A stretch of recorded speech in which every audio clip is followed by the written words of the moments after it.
샬롬 샬롬 샬롬 샬롬 샬롬. 하나님 사랑합니다. 여러분 주 안에서 사랑합니다. 예, 오늘 25장 말씀이죠. 예, 오늘 14절에서 예, 말씀합니다. 열을 짓더니 베스도가 바울의 일로 왕에게 고하여 이르되 벨릭스가 한 사람을 고리하여 두었다. 그래서 그냥 예, There is a man here 예, 이렇게 제목을 나름 잡아봤습니다. 이제 예, 정치가가 바뀌었어요. 그죠? 예, 수일 후에 아그리파 왕과 버니게가 베스도에게 문안하러 가이사라에 와서 여러 날에 있더니 베스도가 바울의 일로 왕에게 고하여 전에 있던 예, 벨릭스가 한 사람을 구려하여 두었습니다. 이렇게 시작하죠. 벨릭스의 뒤를 이은 베스도는 도임한 지 3일 만에 예루살렘으로 올라갑니다. 그곳에서 바울에 대한 고소의 내용을 듣고 가이사라로 내려와서 바울을 재판석에 세우죠. 이때 바울은 베스도에게 가이사라의 재판자리에 세워줄 것을 요청하죠. 얼마가 지나 아그리빠와 버니게가 문안하러 가이사라에 옵니다. 그때 베스도는 바울의 일을 의논하므로 바울은 아그리빠 왕 앞에 서게 됩니다. 2절을 보니까 대제사장과 유대인들의 고소가 나타나죠. 베스도가 부임한 지 3일 후에 가이사라에서 예루살렘으로 올라간 2절입니다. 대제사장들과 유대인 중 높은 사람들이 바울을 고소할세 베스도의 호의로 바울을 예루살렘으로 옮기기를 청하니 이는 길에 매복하였다가 그를 죽이고자 한다. 이 음모가 있었어요. 그죠? 그래서 4절 베스도가 대답하여 바울이 가이사라에 부르던 것과 예, 자기도 멀지 않아 떠날 것을 말하고 또 이르되 너희 중 유력한 자들은 나와 함께 내려가서 그 사람에게 만일 옳지 아니한 일이 있거든 고발하라 하니라. 베스도가 그들 가운데서 8일 혹은 10일을 지낸 후 가이사라로 내려가서 이튿날 재판자리에 앉고 바울을 데려오라 명하니 그가 나오매 예루살렘에서 내려온 유대인들이 불러서서 여러가지 중대한 사건으로 고발하되 능히 증거를 대지 못한지라. 바울이 변명하여 이르되 유대인의 율법이나 성전이나 가이사에게나 내가 도무지 죄를 범하지 아니하였노라. 이렇게 말하죠. 베스도가 유대인의 마음을 얻고자 하여 바울대로 묻되 내가 예루살렘에 올라가서 이 사건에 대하여 내 앞에서 신문을 받으려니와 바울이 이르되 내가 가이사 재판자리 앞에 섰으니 마땅히 거기서 신문을 받을 것이라. 당신도 잘 아시는 바와 같이 내가 유대인들에게 불의를 행한 일이 없나이다. 나는 예, 결백합니다 라고 주장을 하죠. 예, 그래서 재판관의 공의 예, 나타납니다. 신명기 16장 18절에 보면 내 하나님 야훼께서 내게 주시는 각 성에서 내 지파를 따라 재판장들과 지도자를 들 것이요 그들은 공의로 백성들을 재판할 것이니라. 악한 행실에 대해서 야고보 3장 16절입니다. 시기와 다툼이 있는 곳에는 혼란과 모든 악한 일이 있습니다. 그래서 베스도가 재판을 하게 되죠. 대제사장과 유대인들의 장로들이 총독의 명령대로 했을 때 바울은 그들이 고소한 죄목 하나하나에 대하여 예전에 2년 전에 벨릭스 앞에서 했던 것과 똑같은 직접적인 반론의 대응을 합니다. 똑같은 일이 일어나죠. 24장과 같이. 바울은 자신이 무죄함을 힘있게 변명합니다. 10절까지 읽어봤죠. 그래서 베스도는 바울에게 예루살렘에 가서 자신의 주제하에 열리는 신문에 응할 용의가 있느냐 하고 묻죠. 바울은 베스도가 사내들인의 비유를 건드리지 않으려고 자신을 다시 죽을 위험에 처하게 한다는 사실을 깨달았어요. 그래서 바울은 아주 중대한 결정을 내리게 됩니다. 그는 로마 시민이기 때문에 이 재판을 유대 통치자의 하급 법정에서 로마의 최고 법정으로 옮겨달라. 최고 법정에 가서 내가 예, 신문에 응하겠다 이렇게 말합니다. 그는 이제 이 권리를 사용해서 가이사에게 호소합니다. 유대인의 마음을 얻고자 하죠. 마가복음 15장 15절에 보면 빌라도가 무리에게 만족을 주고자 하여 바라바를 놓아주고 예수는 채찍질하고 십자가에 못 박게 넘겨줍니다. 가이사에게 호소하죠. 사도행전 26장 32절에서 나타납니다. 이 아그리빠가 베스도에게 이르되 이 사람이 만일 가이사에게 상소하지 아니하였더라면 석방될 수 있었을 판데 이 사람은 죄가 없다라는 얘기예요. 그러니까 예수님이 죄 없이 당한 것과 똑같은 것을 당하고 있습니다. 그래서 24장 말미에도 보면은 우리 건너뛴 부분이죠. 예, 벨릭스가 유대인들의 마음을 얻고자 하여 27절에 보면 바울을 구류하여 두었어요. 그러니까 그동안 그냥 바울은 거기서 열심히 하나님의 말씀을 예, 선포하는 일을 했던 거죠. 예, 10절에 보니까 가이사에게 호소하는 부분이 나타납니다. 제가 읽은 말씀이 10절이죠. 바울이 이르되 내가 가이사의 재판자리 앞에 섰으니 마땅히 거기서 신문을 받을 것이라. 당신도 잘 아시는 바와 같이 내가 유대인들에게 불의를 행한 일이 없나이다.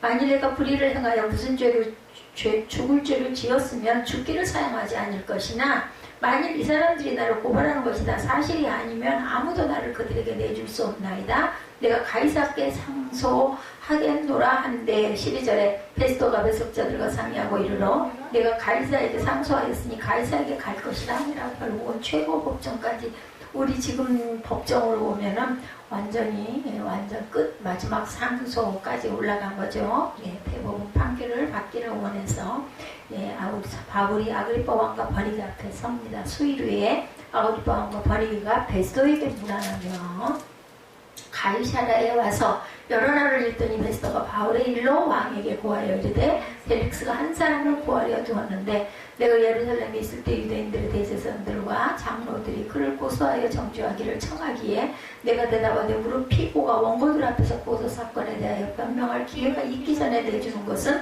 로마 사람의 법이 아니라 하였노라. 그러므로 그들이 나와 함께 여기 오매 내가 지체하지 아니하고 이튿날 재판자리에 앉아 명하여 그 사람을 데려왔으나 원고들이 서서 내가 짐작하는 것 같은 악행의 행위는 하나도 제시하지 아니하고 오직 자기들의 종교와 또는 예수라 하는 이가 죽은 것을 살아있다고 바울이 주장하는 이 일에 관한 문제로 고발한 것뿐이라. 내가 이 일에 대하여 어떻게 심리하는지 몰라 바울에게 묻되 예루살렘에 올라가서 이 일의 신문을 받으리니 한즉 바울은 황제의 판결을 받도록 자기를 지켜주기로 호소하므로 내가 그를 가이사라에게 보내기까지 지켜주라 명하였노라 하니 아그리빠가 베스토에게 이르러 나도 이 사람의 말을 듣고자 하노라. 베스토가 이르되 내일 들으시리이다 하더라.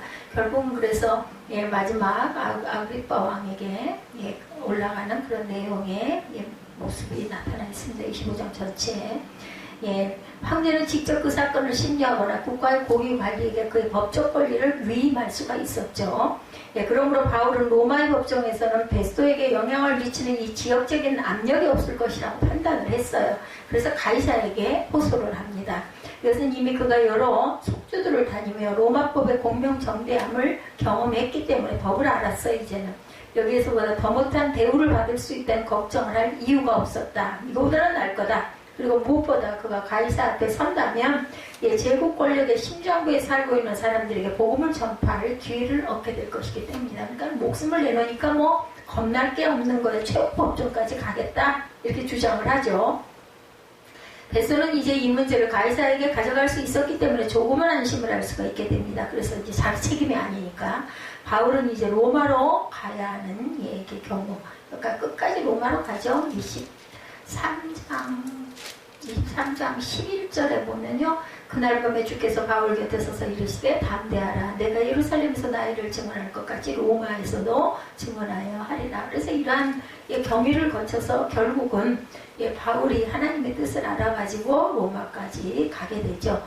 복음 전파에 대해서 고린도후서 4장 5절입니다. 우리는 예수를 전파하는 것이 아니라 오직 그리스도 예수의 주되신 것과 예수를 위하여 우리가 너희의 종된 것을 전파하니라. 평판을 쫓는 인간입니다. 에베소서 6장 6절 눈가림만 하여 사람을 기쁘게 하는 자처럼 하지 말고 그리스도의 종들처럼 마음을 하나님의 뜻을 향하고 기쁜 마음으로 섬기기를 주께 하듯 하고 사람들에게 하듯 하지 말라. 그래서 결국은 벨릭스가 그랬던 것 같이 베스토도 바울은 죽을 죄가 전혀 없다라고 이야기하는 부분들이 드러납니다. 그래서 벨릭스가 그랬던 것과 같이 베스토도 바울은 죽을 죄를 범한 것이 없음이 발견되죠. 이 사실이 베스토에게 고민이 되었던 것이 분명했어요. 바울을 고소할 만한 확실한 내용이 없이 가이사에게 보내는 일이 베스토에게는 좋지 않았던 거죠. 그래서 유대를 잘 아는 아그리빠 왕과 의논을 합니다. 그러므로 베스토는 이번 신문을 통해서 가이사에게 보낼 자료를 수집하려고 했던 거죠. 특히 아그리빠 앞에 세워서 그의 도움을 필요로 합니다. 신문에 대해서 마태복음 17장 2절에 결박하여 끌고 와서 총독 빌라도에게 넘겨주니라. 예수님도 이렇게 해서 넘겨졌어요. 과시 이사야 39장 2절에 히스기야가 사자들로 말미암아 기뻐하여 그들에게 복음을 참고 곧 은금과 향료와 보배로운 기름과 모든 무기고 있는 것을 다 보여주었으니 히스기야가 궁중의 소유와 전 국내의 소유를 보이지 아니한 것이 없는지라. 다음에 들어 보이는 바람에 그만 히스기야가 죄를 범하는 그런 사건이 일어나죠. 그래서 25장의 결론은 바울에게 죽음의 위협은 끊임이 없었어요. 죽으려고 작정을 한 거죠. 그럼 끝까지 가서 나는 복음 증거를 다 할 거다. 로마까지 가서. 분명한 사실은 바울에게 죄가 없음이 발견되어졌고 바울 자신도 그러므로 점점 더 담대해집니다. 하나님은 공의의 하나님이시죠. 얼마나 많은 선지자들이 하나님의 사랑과 공의를 힘있게 선포했는지 우리는 잘 알고 있습니다. 그러나 그에 반해서 하나님의 백성은 하나님의 사랑을 외면한 채 하나님을 거역하는 삶을 살았어요. 계속 반복된 일들이죠. 본문의 유대인들이 바로 그러한 사람들이다. 그러나 바울을 인도하시는 하나님은 소망이 없어 보이는 어려운 상황 속에서도 바울에게 담대함을 주시고 마침내 로마로 가는 길을 허락을 하는데 적국을 이용해서 로마까지 가서 최고 법정까지 서면서 거기서 뭐라 그래? 복음 전파를 하기 위함이었다. 25장에 보면 그렇게 나와 있죠. 예, 그 죄목도 밝히지 아니하고 죄수를 보내는 것이 무리한 일인 줄 아나이다 하였더라. 이렇게 해도 나는 거기까지 가서 하나님께 예수를 증거하겠다. 바로 이런 마음을 먹었어요. 하나님께서 맡겨주신 사명에 엄청 충실한 모습이죠. 그의 사명은 이방인에게 복음을 전하는 것이었기 때문에 세 차례에 걸친 전도 여행으로 가는 곳마다 교회를 세웁니다. 구브로, 이고니온, 루스드라, 에베소, 빌립보, 골로새, 라오디게아, 드로아, 데살로니가, 베레아, 고린도. 예, 뭐 우리 성경에 나와 있는 이름들이 다 있죠. 에베소, 빌립보, 골로새, 예, 그리고 데살로니가, 전후, 그리고 고린도 전후서. 이제 마저 바울은 예루살렘 교회에 가난한 사람들을 돕는 구제 헌금을 전달하러 예루살렘에 왔다가 유대인들에게 잡혀서 죽을 위기를 면하고 로마 총독이 거주하는 가이사라의 헤롯궁에 갇혀 있었어요. 또 몇 년, 2년이나 갇혀 있죠.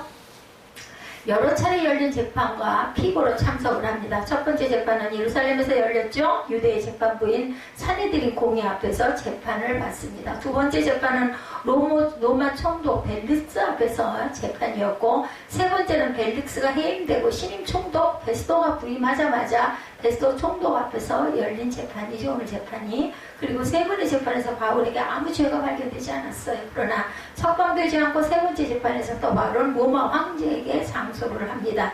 로마 시민권을 갖고 있기 때문에 가능했죠. 오늘 말씀은 네 번째 재판이 총독 베스도에 의해서 열리는 과정을 설명하고 있습니다. 유대왕 아그리빠와 그의 여동생 버니게가 신임 베스도 총독의 부임을 축하하러 방문한 자리. 당시 유대의 아그리빠 왕은 유대 전역을 다스리는 왕이 아니었죠. 분봉왕이라고 그러죠. 갈릴리 동부 일부 지역을 다스리는 분봉왕이었습니다. 이 왕자도 로마 황제의 허락을 받아야만 가능한 그런 로마의 식민지였기 때문이죠. 유대의 수도 예루살렘은 로마 총독이 직접 관할을 합니다. 그러나 유대왕 아그리빠는 대제사장과 사내들인 공의위원들을 세우는 권한이 있었어요. 이 자리에서 베스도 총독은 아그리빠 왕에게 헤롯궁에 구류해둔 바울에 대해서 고민을 털어놓습니다. 이걸 어떻게 했으면 좋겠습니까? 인 거죠. 예, 전에 있었던 총독이 벨릭스가 붙들어 놔서 2년이 됐습니다. 이런 얘기를 했겠죠. 단지 종교 문제와 예수가 죽었다는 다시 살아났다는 바울이 주장한 것을 문제 삼고 있는 것은 죄가 될 수 없다. 예, 그들의 하나의 뭐라 그래요? 예, 이념이죠. 종교적인 부분입니다. 마침 바울이 로마 황제에게 상소했기에 이 사람을 황제에게 보내려면 죄목을 적어 보내야 하는데 죄목을 모르니 이걸 도대체 어떻게 쓰면 좋겠느냐 이 상의를 합니다. 이 말을 들은 아그리빠 왕은 바울에 대해서 몹시 궁금해집니다. 이 자가 도대체 어떤 자이기에 무슨 문제가 있기에 대제사장과 장로들이 고소하여 죽이려고까지 하는가 궁금해졌어요. 그래서 베스도 총독에게 나도 이 사람의 말을 듣고 싶다, 한번 보고 싶다라고 말하죠. 그래도 안 그래도 베스도는 바울의 죄목을 찾아내야 하는데 아그리빠 왕의 도움을 받을 수 있겠다 싶어서 내일 불러서 들어보자 얘기합니다. 사도행전 20장부터 계속되는 사도 바울의 구금과 재판 사건을 보면 총독과 유대 관료들은 사도 바울 때문에 골머리를 앓고 있지만 정작 구금되어 있는 사도 바울은 할 말 다 하고 그저 보호받고 편안하게 그들 앞에서 복음을 증거합니다. 아무런 고민이나 염려를 하지 않죠. 감옥에 매여 있는 사도 바울과 바울을 죽이려는 사람들의 입장이 서로 뒤바뀌었어요. 뭐 먹을 걸 걱정할 일이 있기를 할까, 뭐 위험할 일이 있기를 할까, 그저 구류에 뒀으니. 그리고 또한 재판이 열리면 열린 자리에서 자기는 얼마든지 하나님의 나라를, 예수를, 복음을 증거할 수가 있었던 거죠. 재판을 받는 피고인 사도 바울이 오히려 아주 느긋했어요. 갈수록 배짱이 늘었겠죠. 이제 좀 더 알아갔으니 원거인 대제사장과 장로들이 오히려 초조해야 합니다. 죄목을 찾아내지 못하니까. 오늘 말씀에서도 베릭스 총독은, 베스도 총독은 오히려 이 문제를 어떻게 풀까 고민하는 모습이 드러나죠. 부임 축하 인사자 찾아온 아그리파 왕에게 이 골치 아픈 문제를 내놓고 상의를 합니다.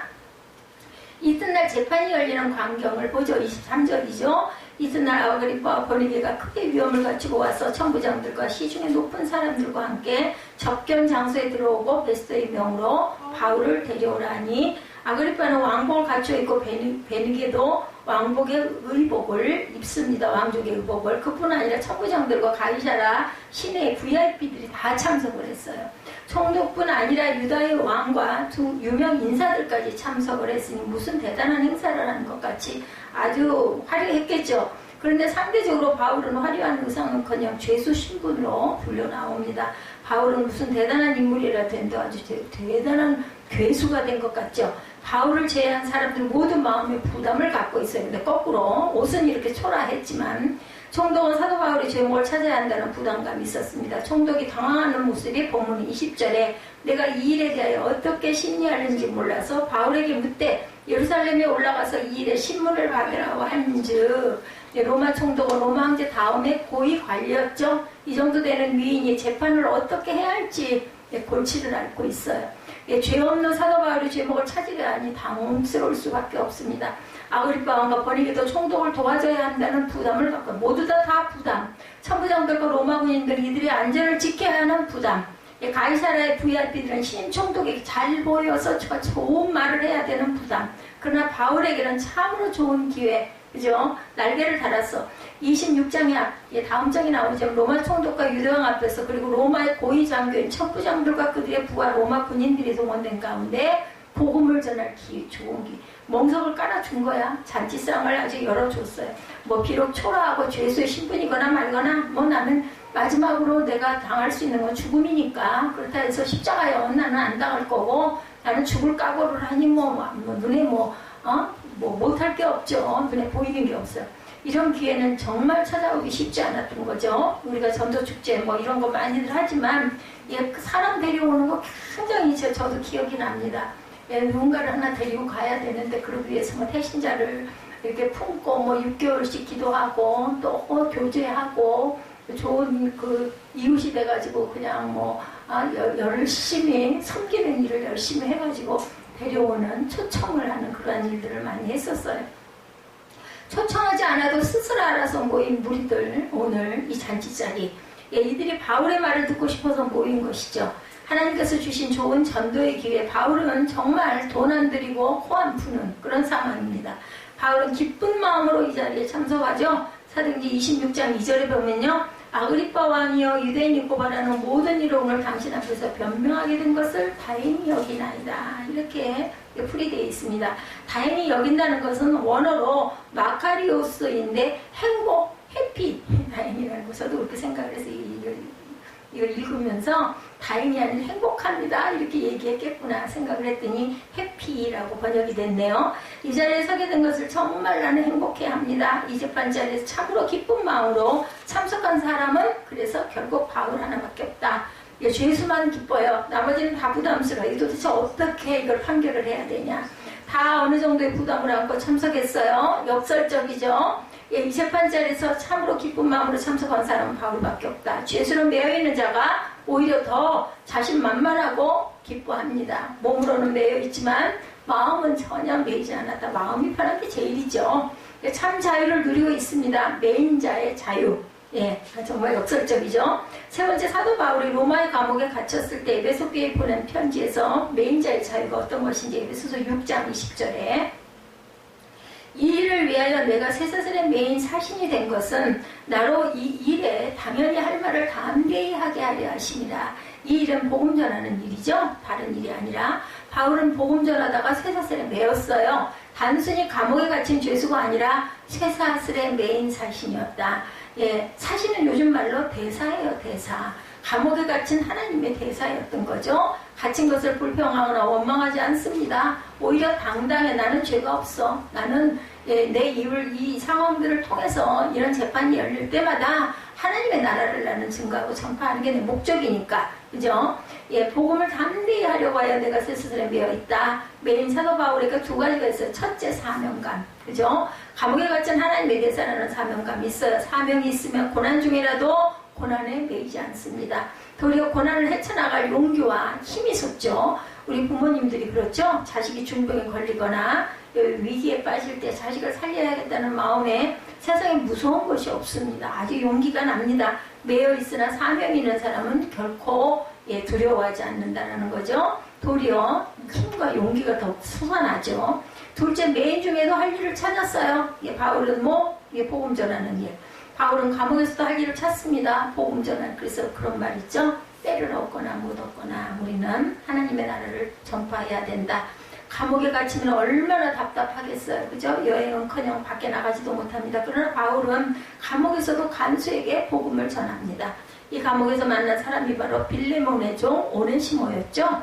오네시모는 주인 빌레몬에게서 도망친 노예였었죠. 오네시모는 감옥에서 바울을 만나 복음을 듣고 하나님의 아들이 됩니다. 감옥, 우리가 생각하기에는 아무것도 할 수 없다 하는데 전혀 그렇지가 않았어요. 바울에게는 갇힌 곳에서도 바울은 복음을 전했고 오네시모처럼 많은 사람이 쇠사슬에 매어있는 바울을 통해 예수를 믿게 됩니다. 그리고 바울 사도는 감옥에서도 흩어진 교회에 또한 편지도 썼어요. 신앙생활을 잘하도록 죄악의 유혹에 빠지지 않도록 직분을 충성스럽게 감당하며 어느 정도 자유를 준 거죠. 펠릭스 때. 메인 상태에서도 성도들을 가르칠 수가 있었습니다. 에베소서, 빌립보서, 골로새서, 빌레몬서가 바로 이런 옥중 서신이죠. 감옥에 있을 때 이때 썼던 거예요. 우리는 감옥에 갇혀 있지는 않지만 보이지 않는 감옥 같은 생활, 매여 있는 생활을 하고 있죠. 질병의 사슬이 우리를 메고 있습니다. 노년의 사슬, 은퇴의 사슬이 우리를 종합감을 줍니다. 병석에 매여 있고 직장에 매여 있기도 합니다. 지식에 매여 부모 또한 자식에 매여 있고 부모 봉양에 또한 매여 있습니다. 매인 고통이 얼마나 큰지 낙심하거나 절망하는 사람들도 많습니다. 매여 있지 않은 사람은 잘 모르죠. 그래서 나는 자유에 어젠가요 잠깐 라디오에서 나오는 그 노래에 그런 노래가 있더라고요. 그 극동 방송이었던 것 같은데 그 찬양은 아닌 것 같은데 가사가 진짜 신비하다 싶을 정도로 노래가 아주 힘없이 흥얼흥얼하는 것 같은 노래인데 매력이 있어서 가만히 가사를 들어봤더니 직장에서 나는 이제 그만 내려놓겠다라는 그런 뜻이더라고요. 직장을 이제 사퇴하는 거를 얘기를 저는 퇴직하겠다고 그랬던가요? 그런 단어를 써가지고 나는 정말 이제는 자유하게 살 거다. 제가 속으로 그 가사를 들으면서 과연 저 사람이 직장을 내려놓고 나면은 뭘 먹고 살까? 근데 자기는 너무너무 그 부분이 자유에서 좋다라는 그런 내용의 가사였었어요. 거기에서 할 수 있는 일을 찾습니다. 매여 있지만 불평 원망하지 않고 오히려 일이 있으니까 기뻐하죠. 빌립보서 1장 12절입니다. 형제들아 나가 당한 일이 도리어 복음 전파에 진전이 된 줄을 너희가 알기를 원하노라. 감옥에 갇힌 일이 도리어 복음 전파에 진전이 되었다라고 말합니다. 감옥에 갇혀도 복음을 전할 수 있었기 때문에 바울은 상관이 없어요. 어디 있든. 오히려 발로 걸어다니지 않아도 되잖아요. 온 사람들에게 전할 수 있으니까. 감옥 안에 시위대원들 즉 로마 군인들이 바울을 지키다가 바울에게 복음을 듣고 예수를 믿게 되기도 합니다. 몸은 매여 있어도 하나님의 일은 매이지 않았던 거죠. 디모데후서 2장 9절에 복음으로 말미암아 내가 죄인과 같이 매이는 데까지 고난을 받았으나 하나님의 말씀은 매이지 아니하리라 이렇게 고백합니다. 병석에 있어도 거기에 있는 환자들과 보호자들에게 병문안 오는 사람들에게 복음을 전할 수가 있습니다. 그들을 위하여 기도해 줄 수가 있고 위로해 줄 수가 있고 그래서 어떤 그 선교사님이었죠. 예전에 우리 그 강의도 하셨던 그 영남대학에 계셨던 그 여자 선교사님은 그렇게 질병이 심해가지고 병원에 그렇게 가서 앉아있으면 기다리는 동안 주변에 있는 사람들에게 그렇게 그 전도를 했다고 그러더라고요. 너무 기쁘다고. 남들이 웃던 흉조, 손가락질을 하든 말든 자기는 상관이 없다. 그렇게 해서 자기는 막 복음을 전한다. 부럽더라고요. 그들을 위하여 기도할 수 있고 위로해 줄 수 있고 복음을 전할 수 있고 어느 곳이든 가는 곳마다 어떤 30대 목사님께서 교통사고로 두 다리를 절단하는 수술을 받았어요. 죽고 싶겠죠. 죽고 싶을 것 같아요. 얼굴은 늘 웃는 얼굴이고 그런데 기쁨이 습득합니다. 진료하는 의사와 간호사들이 오히려 감동을 받았대요. 같은 병실에 입원한 환자들에게도 감동이 퍼져나갔다고 합니다.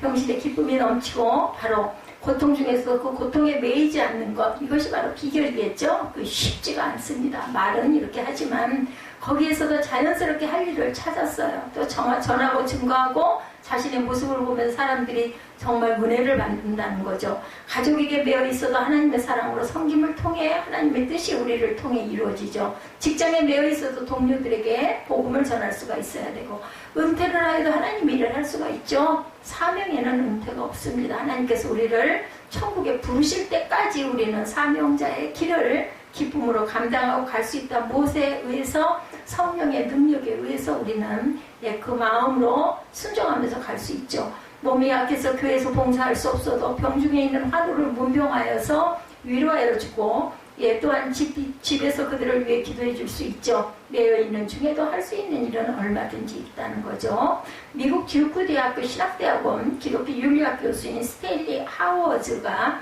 개인적인 참으로 불행한 사람이었다고 합니다. 그는 아내가 우울증, 조울증을 앓고 있어서 이런 말 못할 아주 그 고뇌에 빠져서 살았다고 그래요. 아내가 세상을 떠나기까지 24년간의 결혼 생활 내내 고통의 연쇄부였다고 합니다. 그러면서도 아들 하나를 키워냈습니다. 엄마에게 한 번도 사랑한다는 말을 듣지 못하고 자라는 아들을 키우는 아빠. 이 아들이 받은 상처는 또 얼마나 컸겠어요. 우리 예지도 뭐 지금 그런 후유증이다 이러기도 하지만 이해가진 않았을 것 같아요. 그런데 하워즈는 2001년 미국의 유명 주간지 타임지의 미국 최고의 신학자로 선정이 됩니다. 그 인생 스토리를 담은 한나의 아이란 책에 이런 글이 나옵니다. 사람들은 종종 내가 쓴 글에 양에 놀란다. 친구들은 병든, 그 아내 이름이 애니였나 봐요. 앤을 돌보고 에돔, 아들이에요. 아담인가 보죠. 아들을 기르면서 어떻게 그럴 수 있느냐라고 묻는다. 확실하게 말하기는 어렵지만 무엇보다 내가 독자이기 때문에 가능한 일이다. 내가 계속 쓸 수 있었던 것은 계속 읽었기 때문이다. 저는 공감합니다. 이 부분에. 앤의 병 때문에 읽기는 내게 더욱 중요한 것이 되었다. 저녁 식사 후 에돔에 자러 가면 아들 에돔이 자러 가면 앤도 자기 세계로 들어갔다. 뭔가 일을 벌일 때도 있고 자러 가기도 한다. 그러면 내게 남는 것은 읽는 일뿐이었다. 할 수 있는 건 뭐 어딜 떠날 수가 없으니까 이렇게 열심히 책을 읽었다는 거죠. 아내의 사랑을 제대로 받지 못해 외로워했던 하워즈는 그 외로움을 책 읽는 것으로 채웠다고 하죠. 극도의 고통 속에서도 긍정적인 뭔가 할 일은 있었다. 하워즈에게는 아내의 우울증으로 인한 마음의 고통이 오히려 그리스도인으로 성숙하게 해주었다는 거죠. 또 그 고통이 그를 미국 최고의 신학자로 나아갈 길을 열어주었다고 합니다. 고통에 매이지 않고 도리어 긍정적인 할 일을 찾는 것, 이런 선택의 자유가 우리에게도 열려 있다는 것을 잊지 마시기 바랍니다. 매여있는 중에도 긍정적인 선택을 할 수 있는 길은 오직 주바라기죠. 주님만 바라보는 겁니다. 이사야 40장 31절에 오직 야훼를 앙망하는 자는 새 힘을 얻으리니 독수리가 날개치며 올라간 같을 것이요 다른 박질하 해도 곤비하지 아니하겠고 걸어와도 피곤하지 아니하리로다.